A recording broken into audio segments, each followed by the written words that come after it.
The World Cup has officially started, so this is a perfect opportunity to do a World Cup related video about one of the weirdest financial moves I've seen in my life. And no, I'm not talking about the $200 billion that Qatar spent in preparing for this World Cup. We're actually going to take a trip back to Germany 2006, which is the first one I remember and probably many of you remember as well. So before we get into the video, let me know in the comments what team you're going for. Brazil and Argentina seem to be the heavy favorites, but I'm personally going for France, which is why I'm wearing a blue shirt today.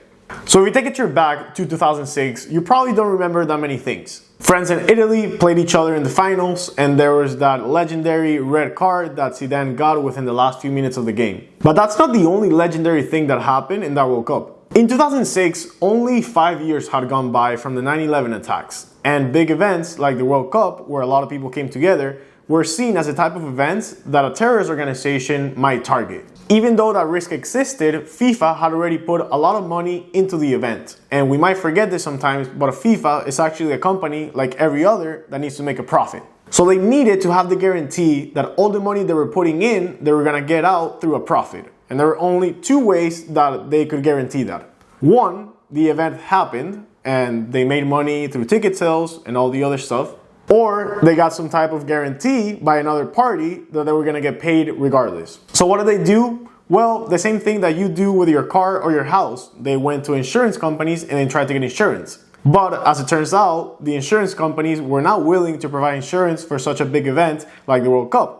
And the only person willing to provide insurance was none other than Warren Buffett. However, it was way too expensive. So they had to sit down and come up with a different idea, which they did.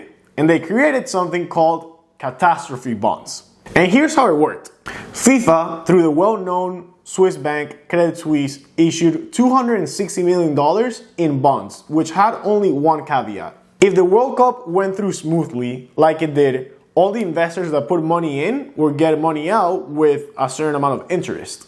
But if some type of catastrophe, either a terrorist or a natural disaster, happened that would actually cancel the event, the investors will lose up to 75% of their money. And that's how, for the first time ever, a company, which in this case was FIFA, was able to insure an event against terrorism risk, not through insurance, but through a security, which in this case is a bond.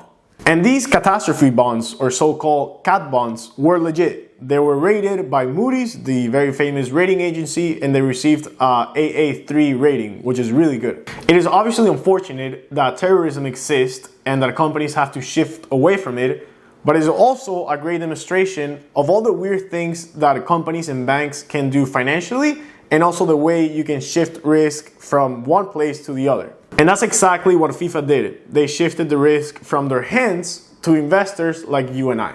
So what do you think? Do you think it was a good strategy, or do you think there was something better that FIFA could have done? Leave it in the comments and I'll check it out. See you next time.